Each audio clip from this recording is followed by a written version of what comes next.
Ρωμαϊκή Αυτοκρατορία έχει πάρα πολύ μεγάλη έκταση.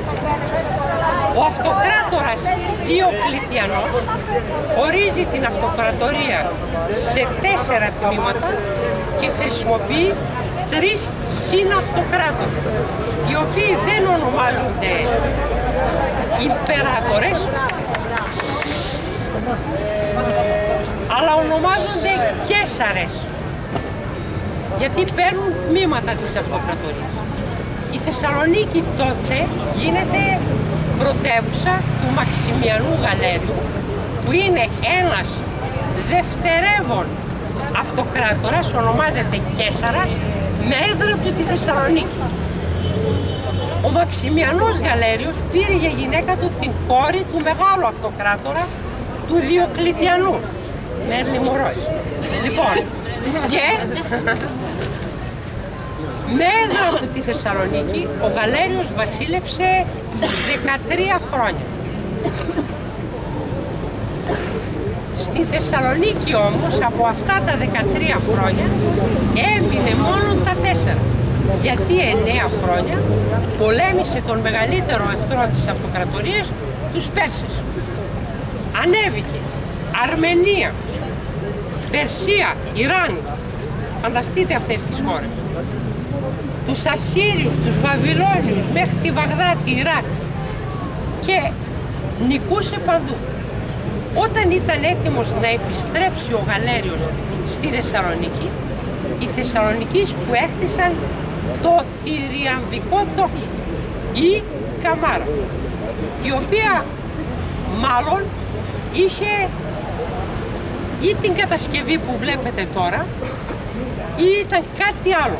Δηλαδή υπήρχε μία μεγάλη καμάρα, 2 μικρές από τις 2 πλευρές ή 2 μεγάλες καμάρες, η δεύτερη ήταν εκεί πίσω στη Λεύκα, 2 μικρότερες από την άλλη πλευρά, δηλαδή 4 μικρές και 2 μεγάλες καμάρες, και από πάνω τους τρούλος, και στη μέση περνούσε ο μεγαλύτερος δρόμος της Ευρώπης, η Μάγνα Βία, μεγάλος δρόμος, ή Βία Ρέτζα, ο δρόμος ο κεντρικός, ο κύριος δρόμος, ο οποίος είναι ο δρόμος του Ηρακλή, η Ενγναθία Οδός. Τι σημαίνει Ενγναθία Οδός? Ο Ηρακλής, μας λέει ο ιστορικός Ελιανός, έπρεπε να φέρει στον ξάδελφό του τον Ευριστέα τα βόδια του Γυριώνη. Πού ήταν η χώρα του Γυριώνη? Στο γύρο της γης, δηλαδή πάρα πολύ δυτικά. Για να πάει, μας λέει εκεί, δεν ήταν πλεύσιμη η Ατλαντουσία θάλασσα.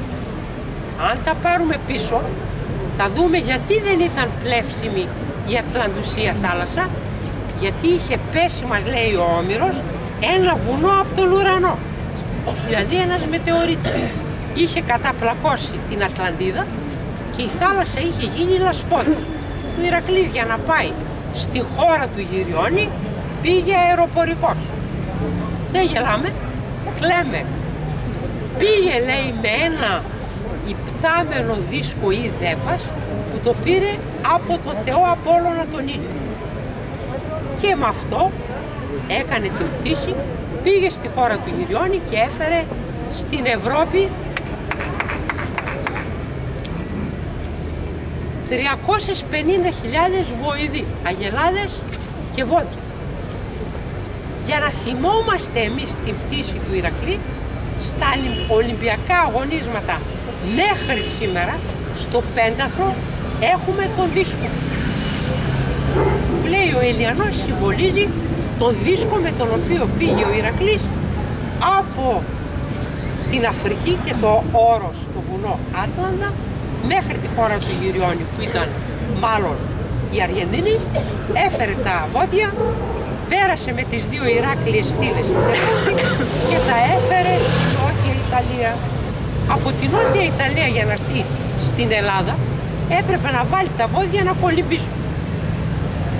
Αλλά δεν θα κολυμπούσαν τα βόδια, γι' αυτό έκανε καράβια στην πόλη Εν Γναθία, που ήταν αποικία, όπως μας λέει ο Στράβωνας, ο γεωγράφος στο 8ο βιβλίο του, ήταν αποικία των Αρκάδων, ανάμεσα στα δύο πολύ μεγάλα λιμάνια της Νοτιού Ιταλίας, που ήταν το Βάρι και το Βρενδέσιον, σήμερα Μπάρι και Πρίδεσιον. Το Βάρι ήταν βαρύ νερό, κόκκινο λασπώδες, γιατί εκεί οι Ολύμπιοι θεοί είχαν νικήσει τους γίγαντες και τους τιτάνες, και το Βρενδέσιο στον Ηρόδοτο θα πει τα κέρατα του ελαφιού, γιατί μοιάζει σαν διακλαδώσεις το λιμάνι, ή κατά τον Στράβωνα το γεωγράφο τα λάχανα, γιατί μοιάζει σαν το λάχανο με τα φύλλα του. Λοιπόν, από εκεί ο Ηρακλής έκανε καράβια και πέρασε τα βόδια του Γυριώνη από την Ευρώπη στην Ελλάδα. Η Ευρώπη είναι και η Ελλάδα, αλλά από την κεντρική Ευρώπη τα έφερε στον ελλαδικό χώρο και στον ξάδερφό του τον Ευριστέα. Και επειδή ξεκινούσε ο δρόμος από την πόλη εν Γναθία, που σημαίνει στο πηγούνι, γιατί είχε λιμανάκι μικρό που έμοιαζε με σαγονάκι, ονομάζεται εν Γναθία οδός. Οι Ιταλοί δεν μπορούν να προφέρουν το θήτα, το λένε εν Γνατία, εν Γνάτσια, έμεινε Εγνατία και είναι η ελληνική πόλη εν τη Γνάθο, που ήταν ελληνικό λιμάνι των Αρκάδων, από όπου ξεκίνησε ο δρόμος του Ηρακλή. Λοιπόν, εδώ έφερε ο Γαλέριος λιοντάρια, τίγρης, ελέφαντες και τα επέδειξε στους Θεσσαλονικείς. Έκανε θηρίαμβο, την παρέλαση στο θηρίο. Και γι' αυτό ονομάζεται θηριαμβικό τόξο.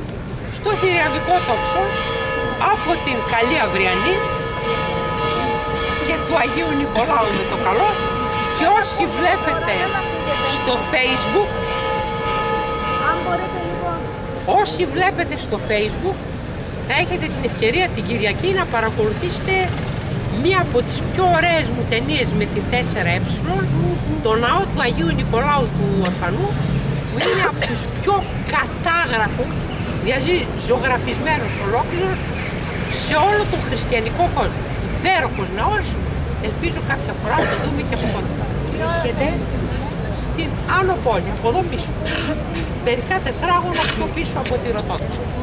Λοιπόν, στη μία πλευρά της Καμάρας θα δούμε το πόλεμο του Γαλερίου εναντίον των Περσών. Στην άλλη πλευρά θα δούμε τις νίκες του. Κάθεται ο Γαλέριος και του φέρνουν τα λάθη.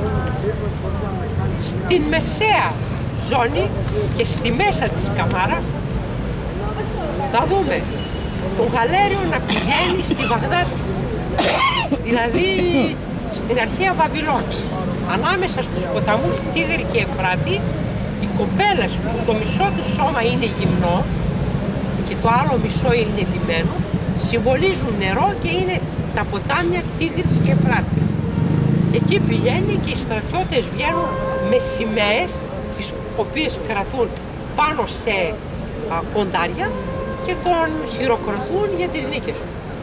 Από κάτω θα δούμε έναν αϊτό να φέρνει ένα στεφάνι και να στεφανώνει τον Γαλέριο, και ο Γαλέριος μαζί με τον Διοκλητιανό να βρίσκονται στη μέση, οι άλλοι δύο συναυτοκράτορες της εποχής της Τετραρχίας να είναι αριστερά τους και δεξιά τους και να χαίρονται για τη νίκη του Γαλερίου εναντίον των Περσών, πατώντας ο Γαλέριος πάνω στο κεφάλι του Διός, γιατί ο Όλυβος είναι απέναντι και αυτόν είχε προστάτη, και ο Διοκλητιανός πάνω στο κεφάλι της Ήρας, γιατί βασίλευε από τη Ρώμη, όπου προστάτηδα θεά ήταν η θεά Ήρα.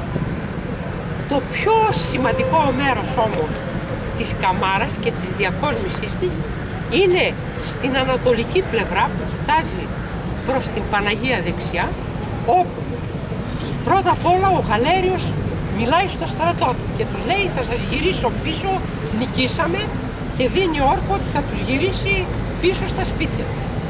Στην από κάτω ζώνη είναι η απόδειξη ότι ο Γαλέριος πίστευε ότι καταγόταν από τον Ηρακλή. Και ποια είναι η απόδειξη? Ο Γαλέριος είναι όρθιος, μπροστά του οι Πέρσες φέρνουν τους αιχμαλώτους και τα λάφυρα του πολέμου, Και ο Γαλέριος έχει δίπλα του το σωματοφύλακά του, ο οποίος κρατάει την ασπίδα. Είναι ο υπασπιστής του.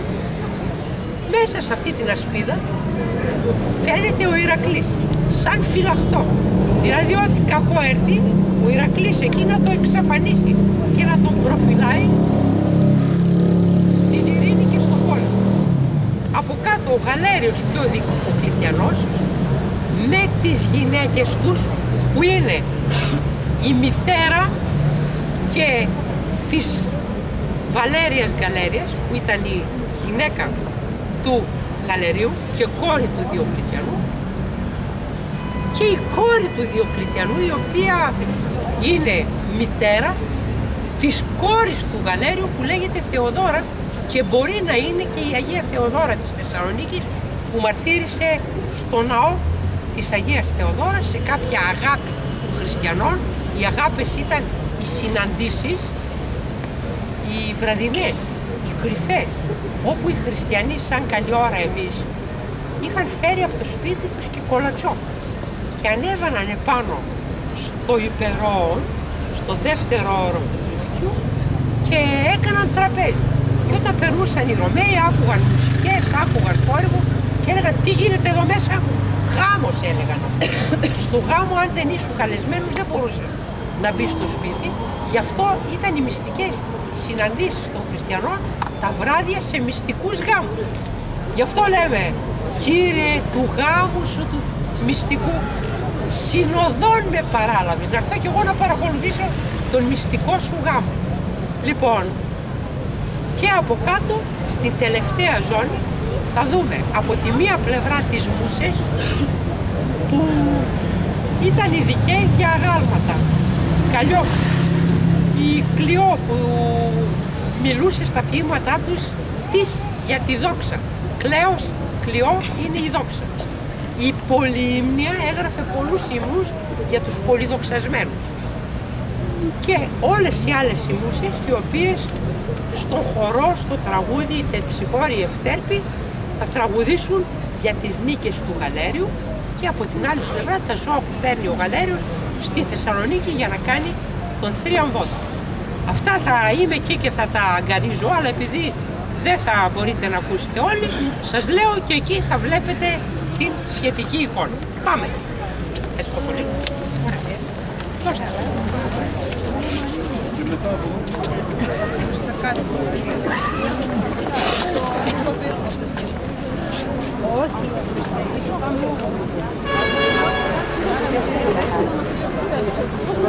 Θα ανεβάσουμε.